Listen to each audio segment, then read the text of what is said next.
आणि हे काय आमचे सर्व सदस्य उभे आहेत. आतापर्यंत प्रथा कशाला हो, तो अधिकार आहे.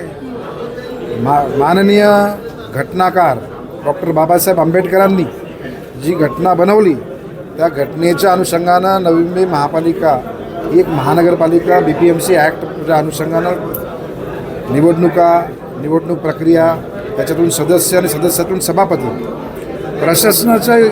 प्रशासन झोपलेलं आहे.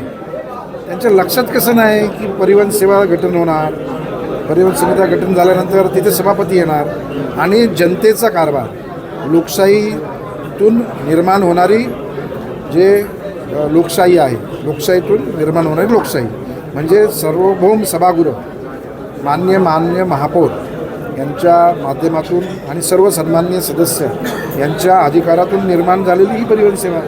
त्यांचं तिथं निवड झाल्यानंतर जर या सदस्यांना, मला आठवतं की 1995 साली या शहराचा पहिला महापौर होण्याचा सन्मान मला मिळाल्यानंतर त्याच वेळेस तत्कालीन पहिले परिवहन सभापती अशोक कुहेकर यांना मीच स्वतः त्या सभागृहाच्या मान्यतेनंतर सभापती म्हणून नवी मुंबई महापालिका मुख्यालय प्रशासन बिल्डिंगमध्येच आम्ही केबिन बनवली आणि तिथेच आम्ही सर्व सदस्य आणि सभापतींना बसवून त्यांना आम्ही त्यांचा अधिकार प्राप्त करून दिला आणि त्या दिवसापासून परिवहन सेवे स्थापन झाली. परिवहन सेवा अंमलात आली आणि 90 दिवसात या महाराष्ट्रात नाही देशातली पहिली परिवहन सेवा आहे ही 90 दिवस महानगरपालिका आल्यानंतर 90 दिवसामध्ये स्वतःच्या बसेस आणि जनतेची सेवा करणारा नाईक साहेबांच्या नेतृत्वाखाली परिवहन सेवा आहे.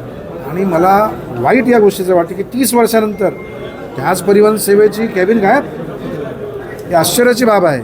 आणि मला असं वाटते आमचे बिचारे सभापती कोणी केबिन देतं का, मला कोणी केबिन देतं का असं ते आणि आमचे सदस्य फिरत आहेत याचं मला फार वाईट वाटतं. कारण म्हणजे ही प्रशासनाची जबाबदारी आहे. प्रशासनाचा हा हलगर्जीपणा आहे, निष्काळजीपणा आहे. त्यांना लक्षात यायला पाहिजे की इथे महानगरपालिका स्थापन झाली म्हणजे त्या अधिकाराचा निर्मिती करण्याचं काम त्यांचं आहे. हा काही मोठा विषय नाही आहे. 6 वर्षामध्ये महापालिकेच्या त्या ठोकशाहीमध्ये प्रशासन काळामध्ये ज्याला वाटेल ती केबिन, ज्याला पाहिजे ते केलं, ठीक आहे, आमचं म्हणणं नाही. आता लोकशाहीमध्ये त्यांचा अधिकार मिळेल की नाही त्यांना, तर तो अधिकार प्राप्त करण्यासाठी या आम्हाला सभापतींना उभं राहावं लागते. मी माननीय महापौरांना विनंती करेन या माध्यमातून की अशी परिस्थिती कुठल्याही या ठिकाणी सभापतींची होऊ नये.